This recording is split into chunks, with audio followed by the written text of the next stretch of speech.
Good morning, everybody. Uh, Welcome to our continued work on the Civil War.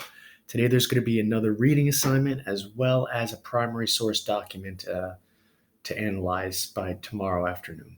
All right, so let's get to it. We discussed already Northern advantages, right? How the North is industrially prepared for the war. We discussed the Anaconda Plan, how the plan of the United States to crush the CSA is like a giant snake strangling its prey, to slowly constrict and suck the life out of it. Three parts: blockade the ocean, cut the CSA in half by holding the Mississippi River, and then finally an invasion of Richmond.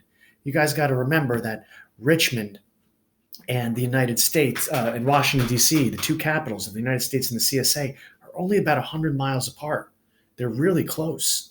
Richmond, Virginia is near Washington. You'll see it if you go down 95. So the United States wants to crush the South like a snake, just suffocate it to death. Now, both sides thought there would be a short war. In fact, a lot of people thought the war would be settled in one day at the Battle of Bull Run, called by the South the Battle of Manassas. Inexperienced troops. Each side didn't know what it was doing, but at the end, the South sent reinforcements and won the day.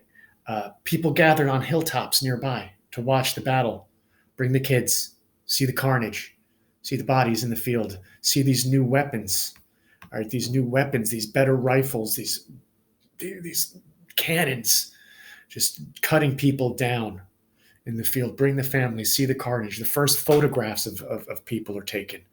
Because of these reasons here, we call the Civil War the first modern war. And we're going to see that the weapons got better faster than the tactics, meaning the way people fought and like the techniques they used to fight didn't get better at the same rate as the weapons, meaning Civil War soldiers were kind of still just lining up like they did in the Revolution, forming firing lines and taking shots at each other, except now now the rifles could hit people at distances. Now they've got advanced exploding artillery, landmines, hot air spotter balloons. It's crazy. So at the beginning, both sides are running on volunteers, but later there's going to be conscription, a draft, forcing citizens to fight. All right, so we learned about that first Battle of Bull Run. We talked about it, a Confederate victory. The war was supposed to be over. It was supposed to be a fast war, but what happened? The Confederates won at Manassas. The war is going to go on. It's during this war we see one of the great Confederate war heroes, Southern General Thomas Jackson. He was in charge of inexperienced troops. So when the Union advanced, a lot of his soldiers, they broke their nerve. Their lines broke and they started to give way. But not Thomas Jackson. General Jackson just stood there on his horse, waving his saber in the air, rallying his men forward. His men looked up and somebody said, "Look, there's General Jackson, standing like a stone wall," and they rallied to him, and he won the battle. Henceforth, he's named Stonewall Jackson, which is a great name, I guess, for a general, despite the fact that he's, a Southern racist piece of garbage. But anyway, sometime General Jackson is going to get accidentally shot by his own guys at another battle and die of a fever, a preventable illness. But we'll get to that later. But now, no longer Thomas Jackson. He's Stonewall Jackson. Stonewall Jackson. Okay, so at the beginning of the war, the South had a plan. We call this plan cotton diplomacy. The idea is the South sells a lot of cotton to Great Britain. Since they have that economic relationship with each other, they're going to try to get Britain on their side. Okay? So the South basically says, "Hey, Britain, unless you support us in this war, we're not going to sell you any cotton."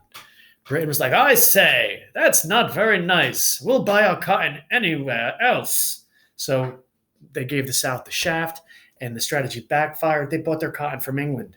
They got it from India and other places. Okay, the South doesn't grow allies. They lose income from the cotton, right? So it didn't work. The cotton diplomacy didn't really work. Tomorrow we'll talk about some generals in the war, stuff like that. Like I said, there's going to be some primary documents today to post up and use. All right, you guys have a great morning. Thank you.